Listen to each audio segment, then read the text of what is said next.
Good morning, it's Thursday, September 16th. Here's your local news from the Sacramento Bee. Today will be sunny, with a high near 85 degrees. Tonight will be mostly clear, with a low around 54. Light to moderate winds are expected throughout the day. Roseville police officers will soon be equipped with body-worn cameras, following a unanimous city council vote earlier this summer to implement that technology. The council in July approved a 5-year, $750,000 contract with a company called LensLock. Body cameras are considered a key piece of technology for enhancing law enforcement transparency and reducing use of force. Officers are expected to turn on the cameras during any public interaction. Use of body cameras varies across Sacramento area law enforcement agencies, growing more common in recent years. The Sacramento Police Department began its body camera program in 2015. The Sacramento County Sheriff's Office started outfitting deputies in some of its units with the equipment this February, and county leaders in El Dorado and Placer approved body cameras for their deputies this spring.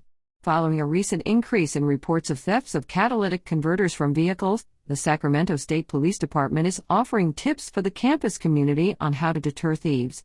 Catalytic converters contain several types of recyclable materials that can be easily scrapped for a quick profit, the police department said in a news release.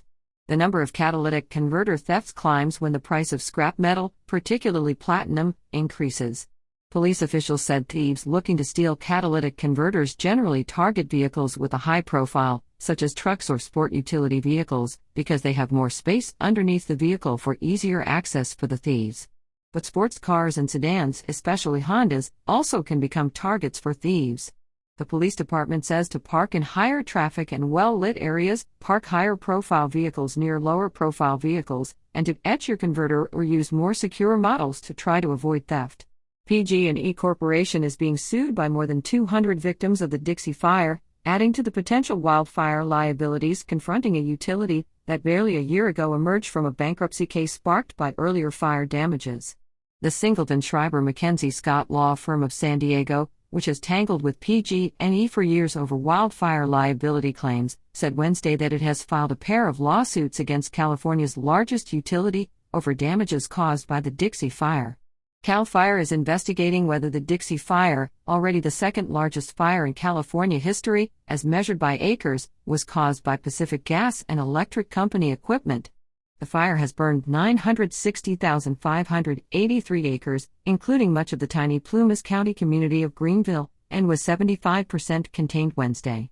More than 1,300 homes and other buildings have been destroyed. A day after Governor Gavin Newsom soundly defeated a recall, Democrats floated plans to begin changing the 110-year-old process that allows for a state official to be removed. Those who want to see the recall process reformed have two main critiques: it's far easier to trigger a recall election in California than any other state, and the way California recall ballots are structured raises the possibility that a candidate with a small portion of the total votes can win office. Many want to raise the number of required signatures from 12% of the last election turnout to 20% or more, a change that would require recall advocates to obtain hundreds of thousands more signatures. Other ideas include mandating that the lieutenant governor succeed a recalled governor, or allowing the targeted official to run alongside replacement candidates. California spent $276 million to conduct the Newsom recall election. As of early Wednesday morning, on the question of whether or not to remove Newsom from office, no votes were at 63.9% and yes votes were at 36.1%, with 100% of precincts reporting. That's it for your Sacramento Bee Flash Briefing. Find the latest California wildfire and coronavirus news at sacbee.com. We want to hear from you. Please review us. And for more from the Bee, sign up for a digital subscription. Have a good day.